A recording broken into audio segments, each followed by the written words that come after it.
Welcome to the EOB Podcast, where we talk about the weekend box office and the new openings this week. I'm Ben No, and joining me is Sen Duong. So Sen, welcome back. You were out last weekend, or last podcast, and you returned. So you missed out on talking about one of the biggest movie ever, right? Opening ever in Black Panther. Yeah, I missed out on making a prediction. But you contributed to the box office. Well, yeah, I did. I contributed to the box office, you're right, over the weekend.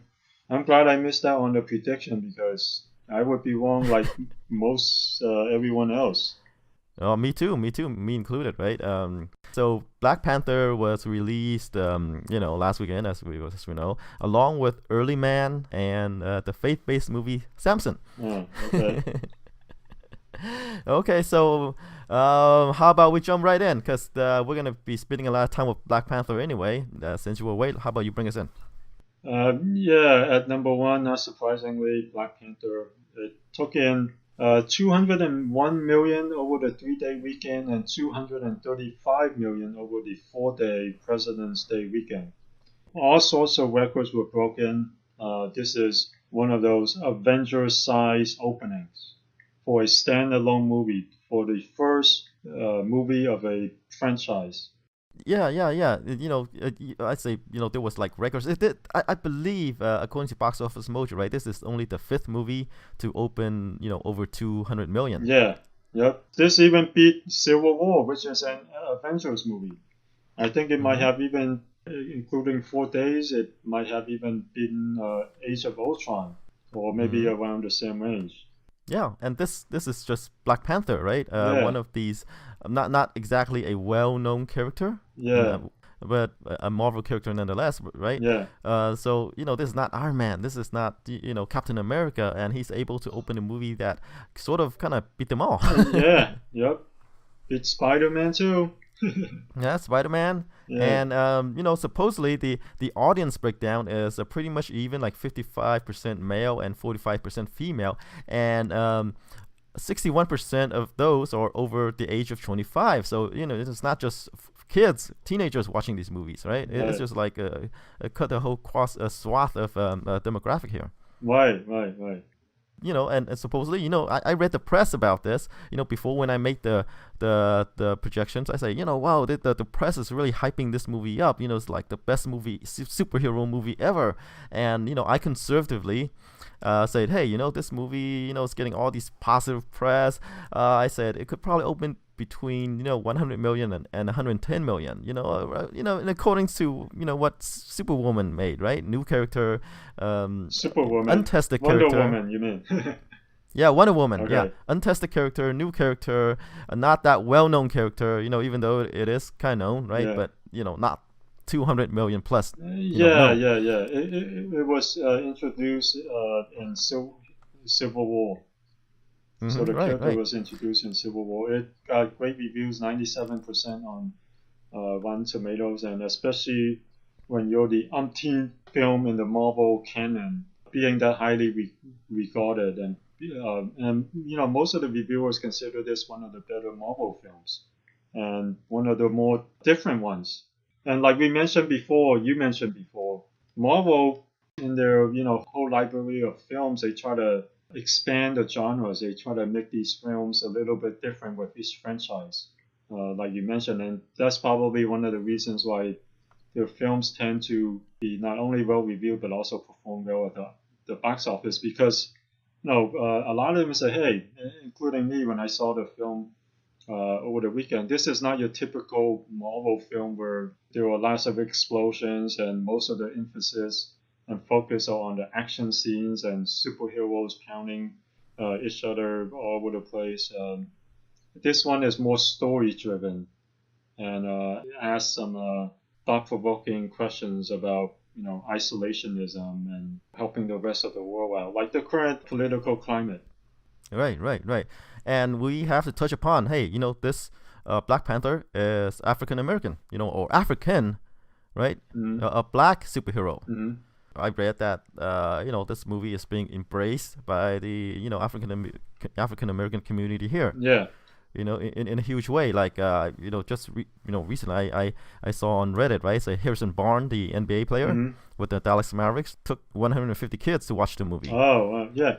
It's a great film because it has a revisionist approach to African American culture and how it's been presented to the rest of the world. Is it African culture or African American? I think both, it's African, right? Both. Okay. Yeah, right. both. Because the story, of course, the past is about Africa, and then the present, also takes place in Oakland and the United States, and also in parts of Asia. Okay. It presents Africa, especially this small country that is African country that Black Panther lives in. It presented it as a futuristic, the most technologically advanced country in the world, and they have vibranium, an unlimited supply of vibranium that they use to build this African city, and they're afraid to let the rest of the world get a hold of it because they're afraid what they're going to do with it, which is probably try to blow each other up. So they camouflage their entire country and presented themselves as what you would typically nowadays see on TV about African countries, which is they're kind of poor and they're not technologically advanced. In the past, have been oppressed and colonialized. So it kind of presents a different view of Africa. Right. So I guess that adds to the appeal as well. It's like kind of sort of an exotic location, a culture that people haven't seen a lot of, in movies. Or a different view. I mean, we've seen a lot of views of Africa, but this view is just a complete opposite of it. Right. When we think of Africa, we think of backward countries. Like people third world countries. Wrap themselves up in some clothes or whatever, right? It's spears or what, not technologically advanced or even modern. Yeah, right. Most of them showing people in the backwaters of the country, the poor countries. Right, and also when a movie makes over 235 million in 4 days and is one of the highest openings of all time, not just African Americans are going to watch this movie. The demographics is probably all over the place. Yep. Marvel built up a brand. They say, okay, we don't care what movies they're putting out or who's in it. They know that it's going to be something good. Yeah. Because of the previous movies, they built this up. Okay, we don't know what's there. We don't know who's in it. Yeah. But hey, we've seen their movies before and we liked it. Right. And we have to give a shout out to Ryan Coogler because he started his filmmaking career at Sac State. Taking film production courses at Sac State. Right. Sacramento again. Sacramento again. So if you want to be a filmmaker, you can make it. You can be the next Ryan Coogler. Go to Sac State. They have a film program, a film studies program with film production courses. Put it another way, you don't need to be in the hub of filmmaking like LA or New York. You can make it in Sacramento at Sac State. Yeah, you can make it in some fishing village like Sacramento, right? Hey! We're not. I'm just saying. We're a developing city. Residences, people from LA and the Bay Area are migrating here. So, right. See, Sacramento is kind of like the country that Black Panther lives in. From the outside, it looks kind of, but whatever. But from the inside, it's really technologically advanced, from culturally the inside, advanced we have as Ryan well. Coogler, great, turning out to be one of the most promising. Well, he is promising. He has like so many successive hits. Well, he only made 3 movies, right? Yeah, and 3 of them, each bigger than the other. Right. They're all well regarded, like Fruitvale Station, right? Oscar nominated. Creed was a huge box office hit, made over 100 million, and now Black Panther, one of the highest grossing films of all time, one of the biggest openings of all time. So what? If you're in Sacramento and you want to be a filmmaker, go to Sac State.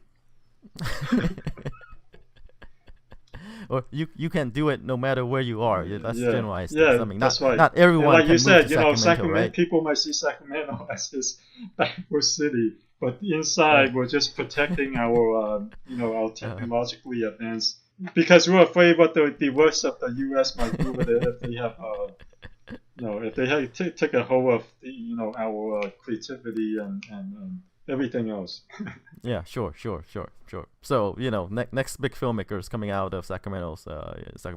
So yeah, there you go. Right. So yeah, like you say, shout out to Ryan Coogler. After 2 movies, well-regarded movies, he made kind of a big turn. Not exactly 180, but pretty much like all these low-budget filmmaking, 2 low-budget films. And then he made this big, extravaganza, and which Marvel gave him. Yeah. I don't know how much the movie cost. Probably over $200 million. Yeah, the range is kind of Footwear Village, low budget. Creed is kind of medium-sized budget, and this is Black Panther is a high-budget film. So he's been a part of all 3 stages, like low budget, medium budget, high budget. Right. Yeah. So so it's just like from like small to then suddenly blown up huge. I mean, the pressure is immense, because like, hey, this is Black Panther. This is a $200 million movie. If you screwed up, right, you'll lose $200 million or more. Right, and you're not going to be able to work again for a couple years. Yeah, something this huge, Right. So, and like I say, and what the character represents to a certain segment of the demographic here. It's like, there's the money factor, there's the cultural factor. You messed up, and you really messed up, right? Yeah. And you're not gonna be able to find work again. Yeah. So I mean, Jumanji was the super hit of winter. Black Panther is even though people who had high expectations, it's kind of like the super hit of the early spring. Yeah, it pretty much doubled my projections, right? Yeah. I said, it doubled your already lofty expectations.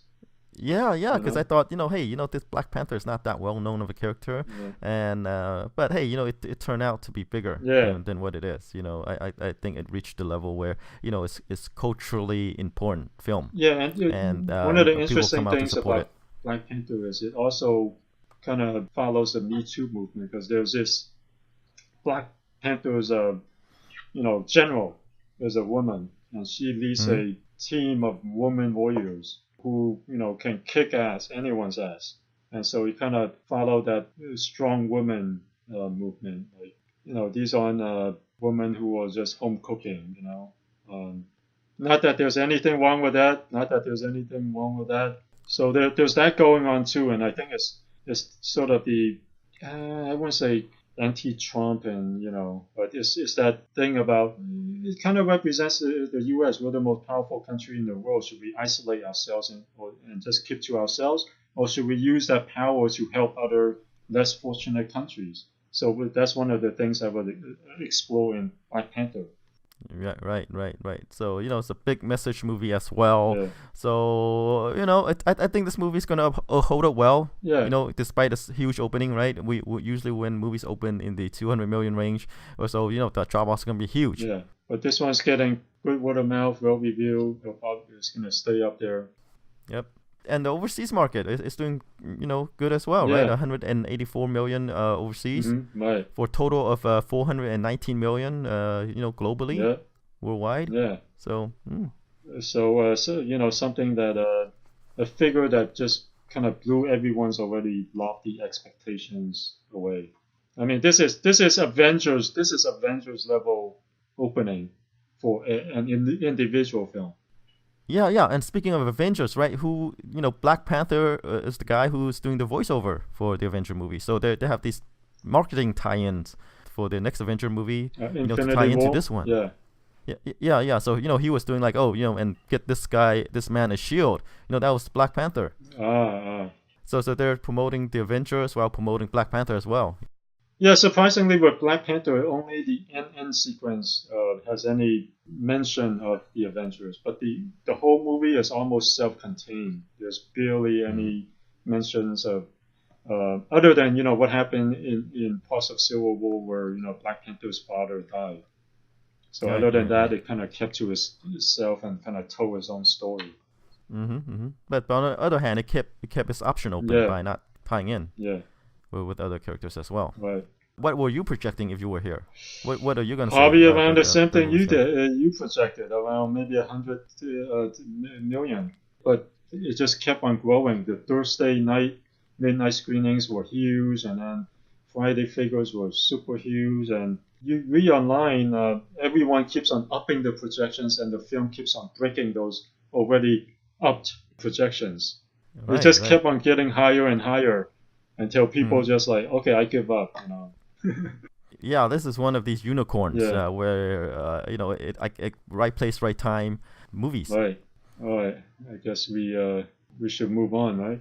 Yeah. Okay, let's moving on to number 2, Peter Rabbit, which was the counter programming to 50 Shades Free movie. Yeah. It pulled in about 17.6 million 3 days. I believe 23.1 million 4 days. And this movie surprised me. I think I project the movie to open to what? Let me take a quick look. Peter Rabbit. I don't have the note with me, but I believe 15 million, right? But it opened to 25 million. Yeah, right. And I think you said lower. Yeah. This movie. Yeah, it could be. Yep. And it did a lot better than that. So right now it's at almost 49 million after 2 weeks with a budget of just 50 million. So it's gonna be.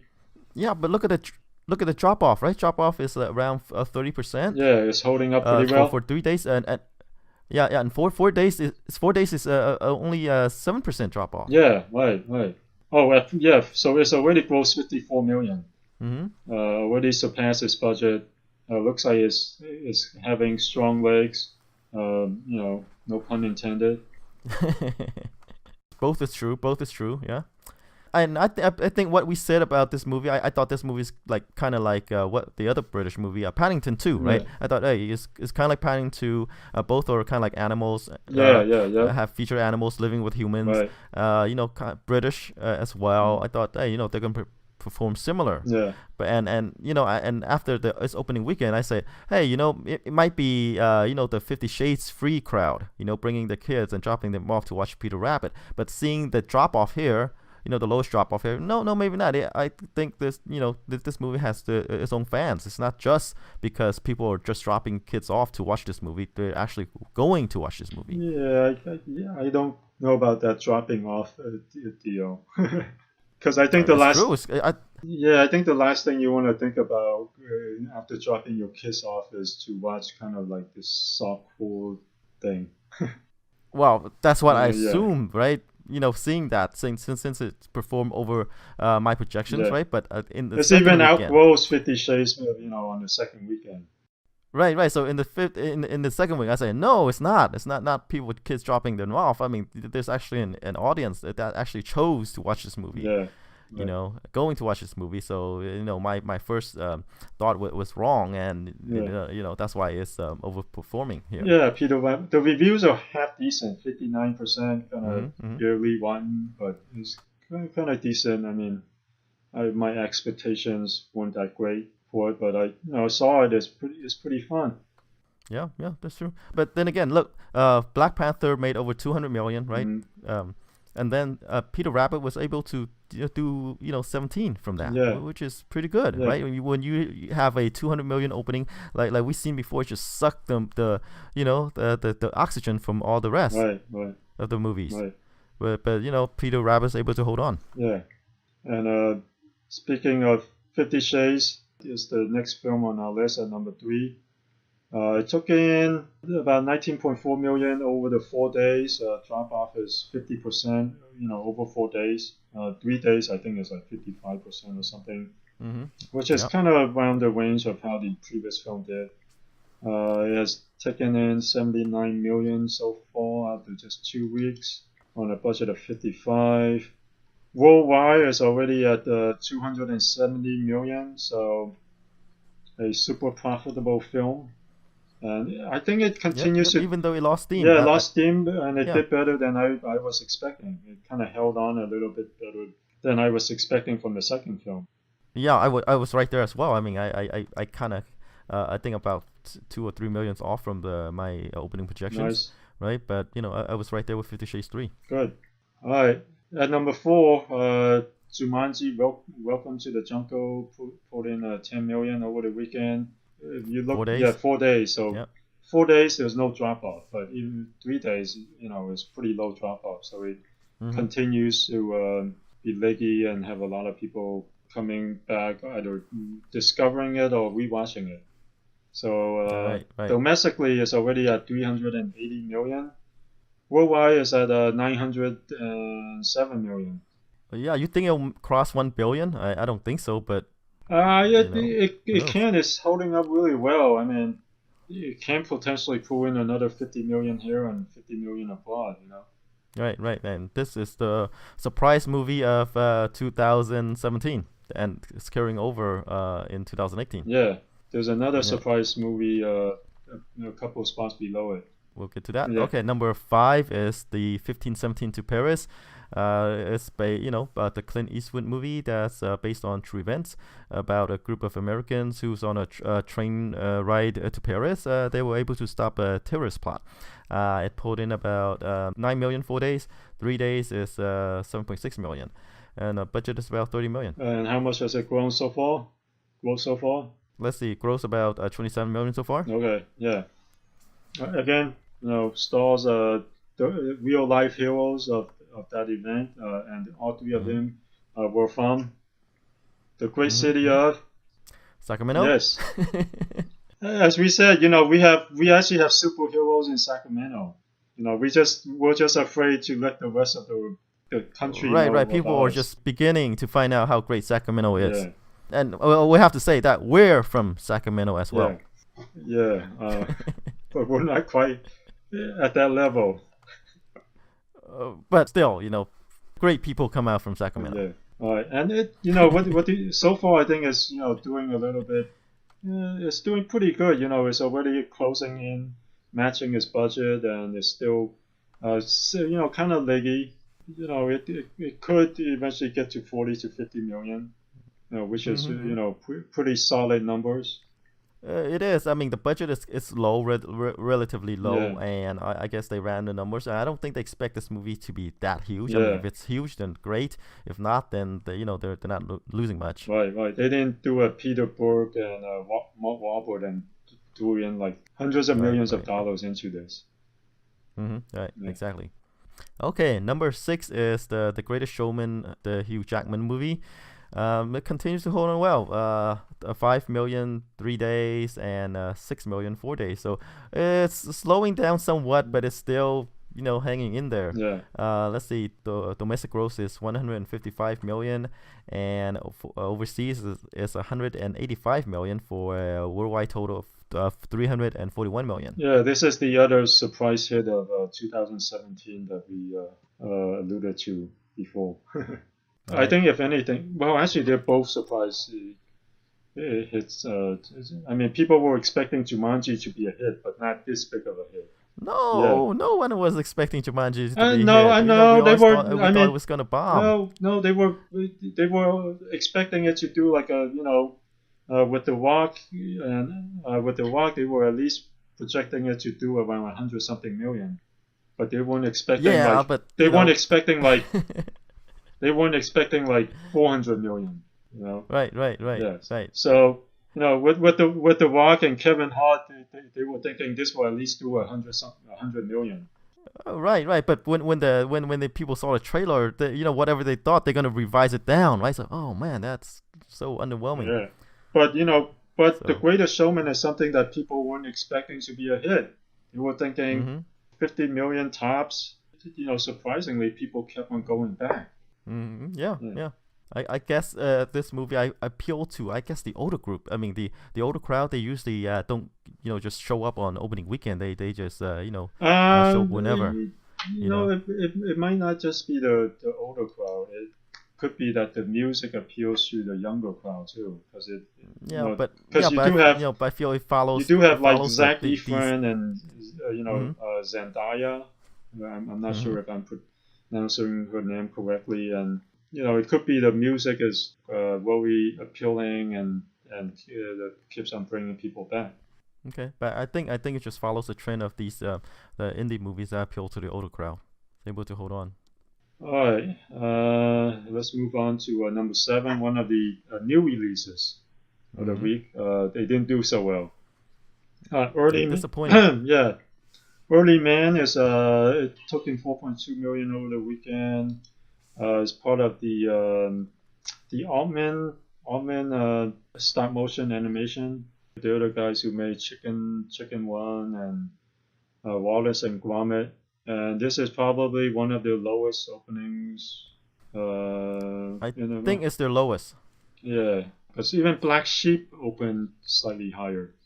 But with Black Sheep only cost. Was it Black Sheep? Not Black Sheep. Shaun the Sheep. Shaun the Sheep. Yeah, Shaun the Sheep, right. Shaun the Sheep, the Lionsgate only purchased the rights for, I think, a couple million or so. And they, so they were able to make money off of it, Lionsgate, and they're actually making a Shaun the Sheep sequel. All right. But I'm not sure how much this movie costs. I wonder if it's a similar deal. If it's a similar deal, and this could eventually, make around 20 million total. I believe it's I believe it's similar deal because like I think Armin might or whoever's handling the rights kind of like sold pieces of the rights to the movie off to different territories. Mm-hmm.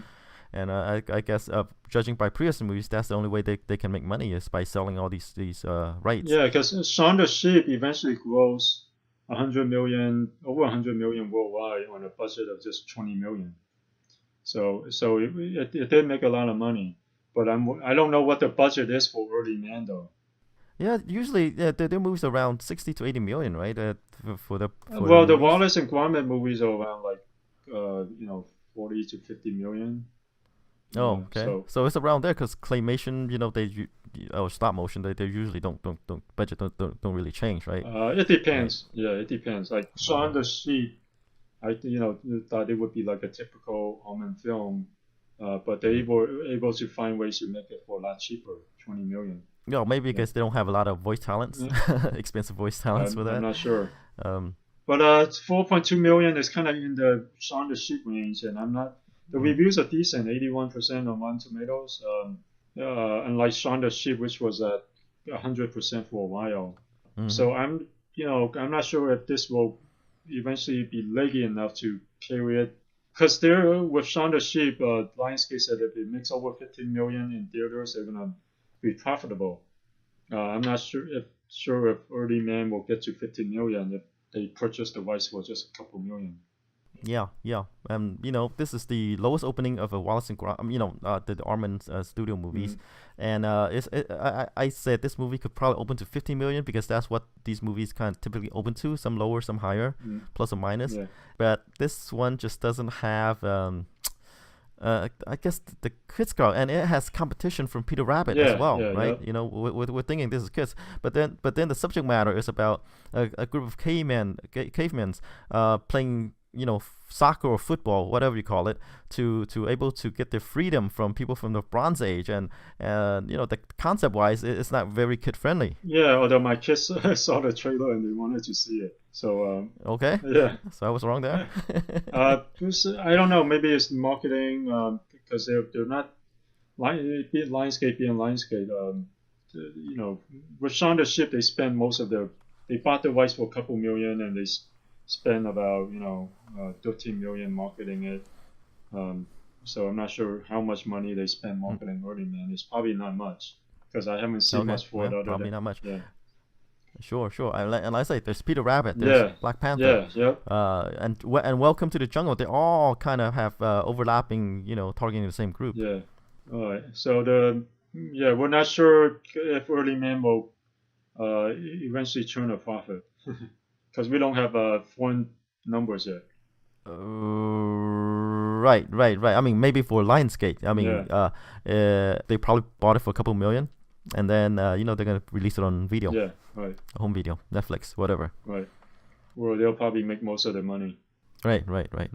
Okay, moving along is number 8, Maze Runner, The Death Cure. Mm-hmm. It pulled in 2.6 million, 3 days, 3.2 million, 4 days.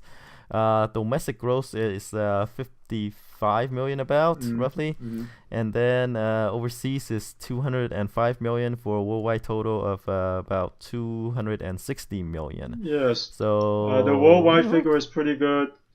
The domestic figure is, dropping at the same rate as the previous film from the first film.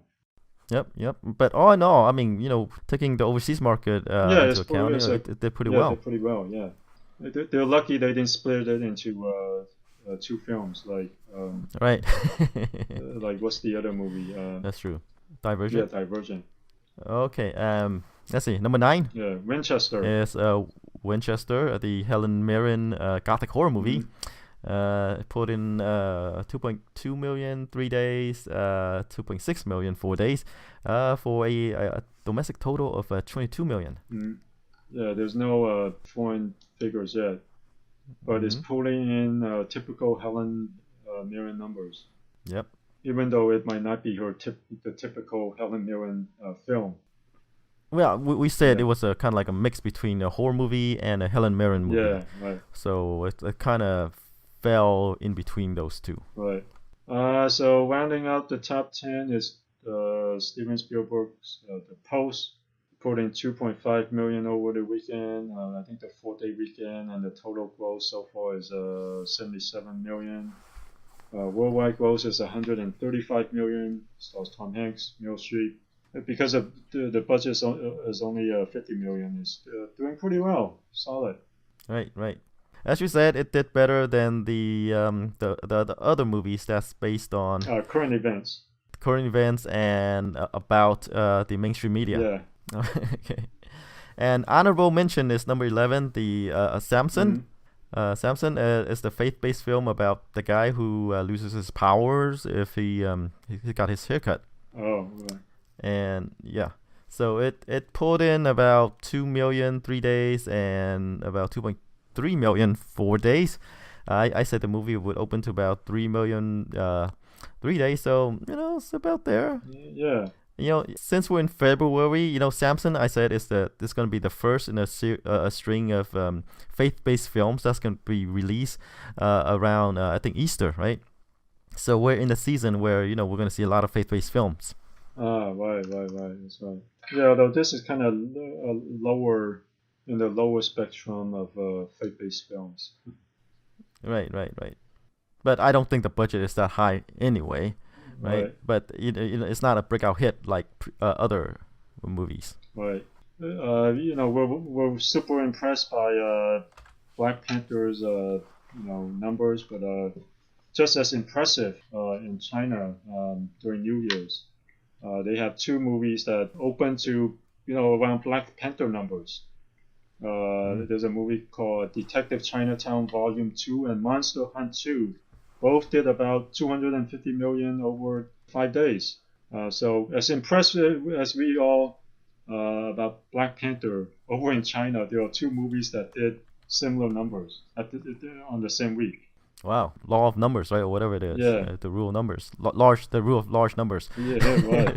Because of so many people in China, and it would these 2 movies surprisingly, or have opened here as well. Oh yeah, and they're and because they're going with closer to what do you call it, day and date release. Yep, day and date. Yeah.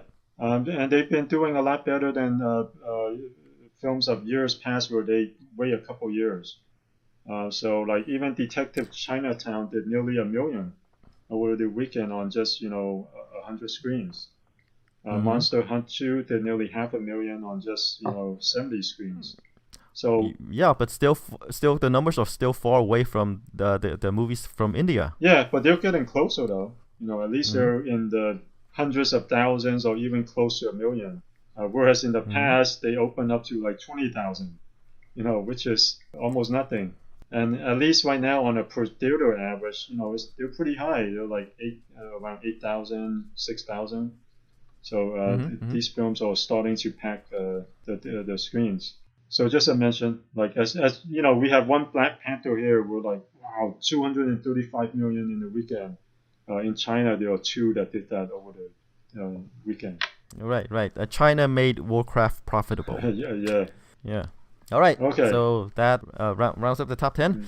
How about we move on to the new releases? I believe we have 3, right? 3 wide releases for this weekend. Sure, I'll take your word for it. Yeah, we have Annihilation, which stars Natalie Portman. Right. It's the sci-fi action survivor, horror survivor movie. Right. It's kind of weird. Yeah, I see. And then there is Every Day, kind of a teen romance about a guy who wakes up every day in the body of different people, and then falls in love with the same girl. You'll have to bring me in on those. All right. We'll talk more. We'll talk more. And then Game Night.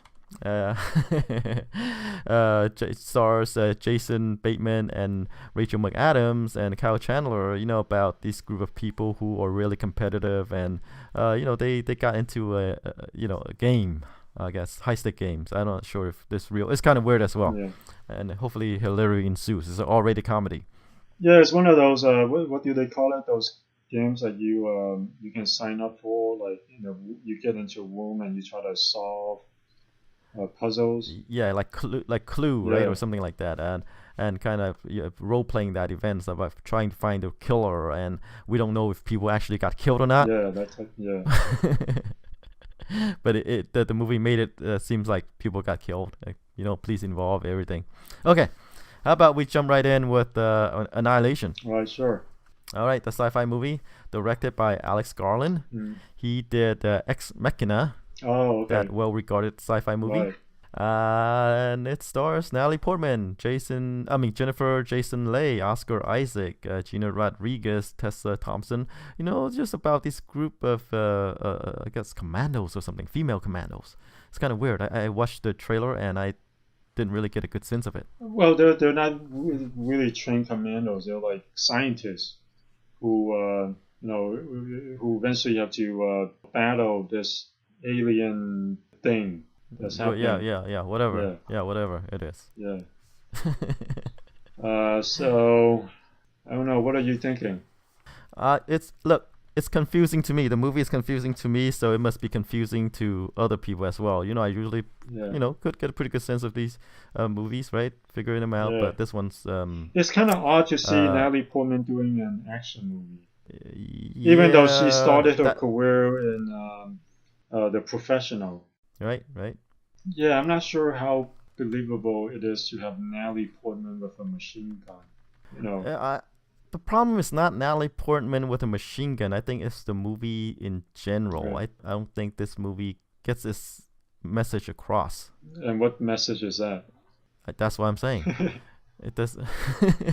It's kind of a confusing movie through this trailer. Because people just, I guess, couldn't figure out what it is. All right. Okay. So what numbers are you giving? What number? I'm thinking maybe about 10 to 15 million for Annihilation. Oh, yeah, I think those are solid numbers if you can do that. I'm kind of because like you said, the message. The marketing message is kind of confusing. I'm giving it around 8 million. 8 million? Yeah. Okay. And we know that Natalie Portman is not a big draw. Yeah, she's in a bunch of she's in a lot of good movies, and she's great in them. But most of them are kind of in the indie world, so she's not in indie drama, right? Indie drama. So this is her in an action role. Yeah, and with the exception of Thor, which is only in like the first one and not quite in the second one. She's in the second one, but not quite in not in the third one. She has done action movies, but I don't think she's anchoring an action movie. And this one is her anchoring an action movie. Right. And we know that she's not huge. She's not a huge draw. Yeah. So she's not like Liam Neeson, for example. He went from Schindler's List, right, to Taken. Yeah. Well, many movies in between. Let's right? use someone else. Like she's not the like a huge draw as in like Angelina Jolie in her right when she's doing action roles. Right, or even dramas, right? Yeah. Even when with her dramas or indies, she's not that huge. Well, yeah, her movies do well, but they're not. Most of them on like 100 million movies. Right. Yeah. Right. Okay, so around 8 million. could be closer to your numbers, right? Yeah. it could be closer because we still have Black Panther in theaters. Yeah. We still have the other movies in theaters, and the message is confused for this movie. Yeah, I think That's if what it I'm does like in the upper end of what you projected, like 15 million, that would be considered pretty successful. saying. Right. Yeah. I'm just betting on maybe there's a sci-fi crowd that likes some mysteries All right. in the movies. Okay. And Alex Garland, hey, his first movie surprises. Yeah. It was well regarded, Yeah. well reviewed. Right. So there goes. All right.